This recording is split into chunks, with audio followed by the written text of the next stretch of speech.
Festival in Light City. The festival has a little something for everyone, and one partner is working to make sure it's accessible to all. Yes, so joining us now is Kevin Taylor with HASA. Good morning, Kevin. Thanks for being up nice and early with us. We appreciate it. No problem at all. Thanks for having me. Yes, we are so excited. And tell folks at home who may not know what HASA is and what you guys are about. Absolutely. So HASA is a nonprofit organization. We're located in Northwest Baltimore, and we've been in existence for over 100 years. Our primary goal is to connect people to their worlds, and we do that by offering therapeutic services to people with communication challenges. So we work very closely with the deaf community. We work closely with people that are hard of hearing and being able to provide services to them. And we also have a gateway school dedicated to children ages 2 to 15 years old, where their primary challenge is either being on the spectrum of autism or having autism. So we offer a variety of therapeutic services, but those are just a few to name. So you're trying to take those services and make sure that everyone can enjoy the book festival in Light City. Tell us how you're doing that. Absolutely. So HASA is actually the accessibility and inclusion partner for the Baltimore Book Festival this year.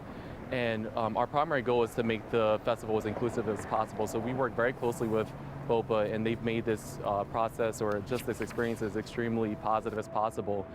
We have a couple of services dedicated to people that suffer through these communication challenges, one of them being the HASA Hush Zone that we have right there at our tent. We're located in the kids zone right across from the Baltimore Visitor Center.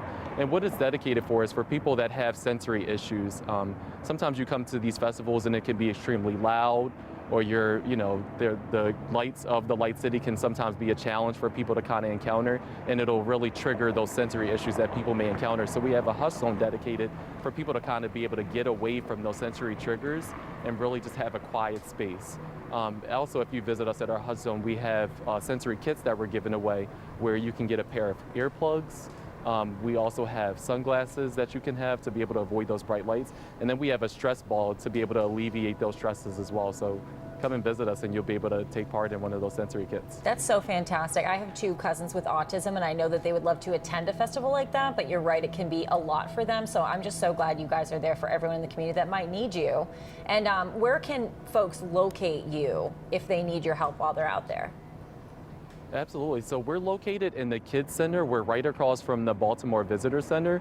And if you visit us at our tent, we actually have, you can text 797979 to HASA to 797979, and it actually provides an accessibility guide for all the inclusive events that we're hosting throughout the Baltimore Book Festival this year. HASA has actually offered 12 interpreters throughout the festival this year to be able to provide so that people with communication challenges have the ability to visit things like panel discussions or cooking demonstrations. We really wanted to make it as inclusive as possible, so we provided interpreters for the deaf community as well as the hard of hearing community to be able to come out and enjoy these events like everyone else. Yeah, that'll make a huge difference for people. And what about this silent disco? Tell us about that. Yeah, absolutely. So the silent disco is something that we're doing on Fridays and Saturdays here at the HASA tent. But we're also offering it throughout the week we're partnering with Neighborhood Lights to be able to provide those silent discos. And the reason we wanted to do the silent discos is, again, we talk about people with autism or people with communication challenges in general. They want to be able to enjoy, concerts and stuff, but sometimes those sensory triggers can be a little bit too much. So we have a silent disco dedicated for people to be able to come out and really enjoy themselves.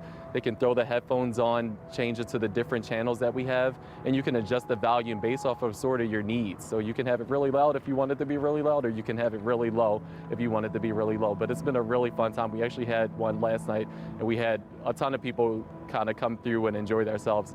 But we'll be at the neighborhood libraries all throughout the week, and we'll also be here at the HASA tent on Friday and Saturday evening. Well, Kevin, you have been a wealth of information this morning. Thank you for answering all of our questions. I feel like we know so much about your organization now, and I feel like folks, if they want to come out, they know that anybody is welcome, and they're going to have a great time if they're out there. So thank you so much for joining us. Absolutely. Thank you so much. And WJZ is a proud sponsor of Light City. As part of our community connection, we'll be sharing stories of the artists, the art installations, and all the special moments of the festival.